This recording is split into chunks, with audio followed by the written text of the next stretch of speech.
L'ambiance est électrique ce dimanche après-midi à Bristol. Galvanisée, la foule déboulonne une statue historique de la ville.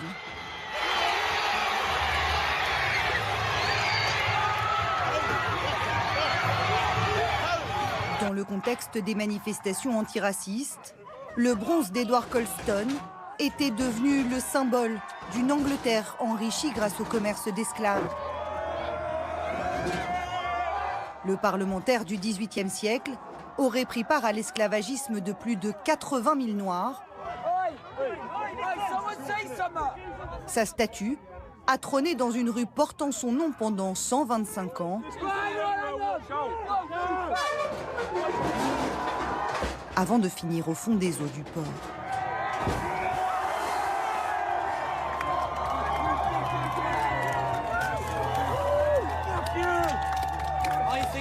Je pense que cette statue a été idolâtrée trop longtemps dans cette ville.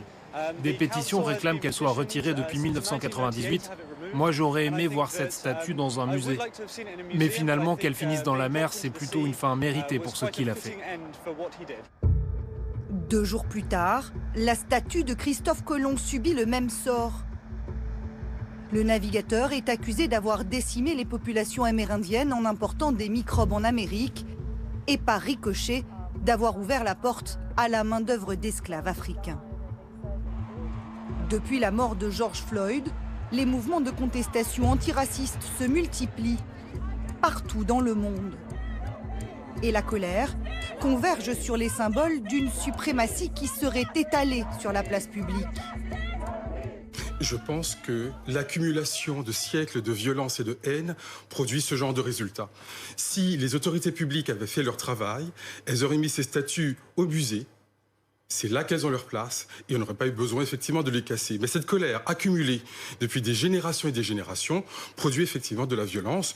Et moi, je trouve tout à fait normal que l'on refuse que des statues qui promeuvent des crimes contre l'humanité trônent au milieu de nos cités. En France, une statue focalise particulièrement l'attention.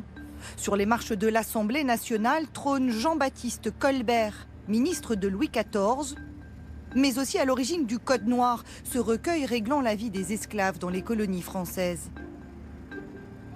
Nous avons une loi Taubira votée à l'Assemblée qui dit que l'esclavage est un crime contre l'humanité, et nous avons une statue de Colbert qui était l'ennemi de la liberté, l'ennemi de l'égalité, l'ennemi de la fraternité.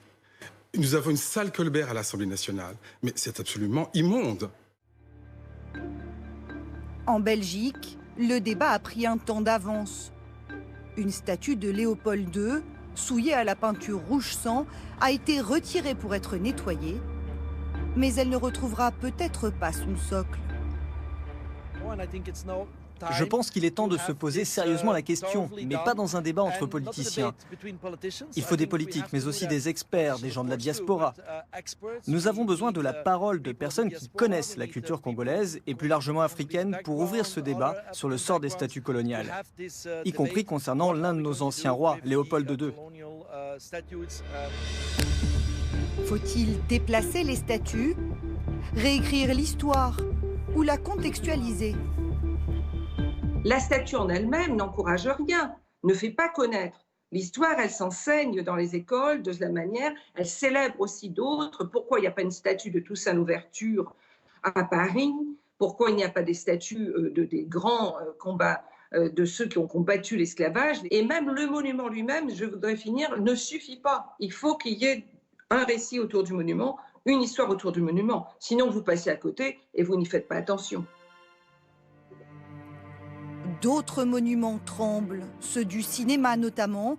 Autant en emporte le vent, le plus gros succès d'Hollywood a été retiré du catalogue de la plateforme HBO Max. Jugé raciste à cause de la façon dont il dépeint l'esclavage, il ne sera remis en ligne qu'accompagné d'une mise en perspective. Paradoxe, c'est grâce à ce film qu'Hattie McDaniel, incarnant le personnage de la nounou noire de Scarlett O'Hara, a remporté l'un des 8 Oscars du film, le premier attribué à une femme de couleur.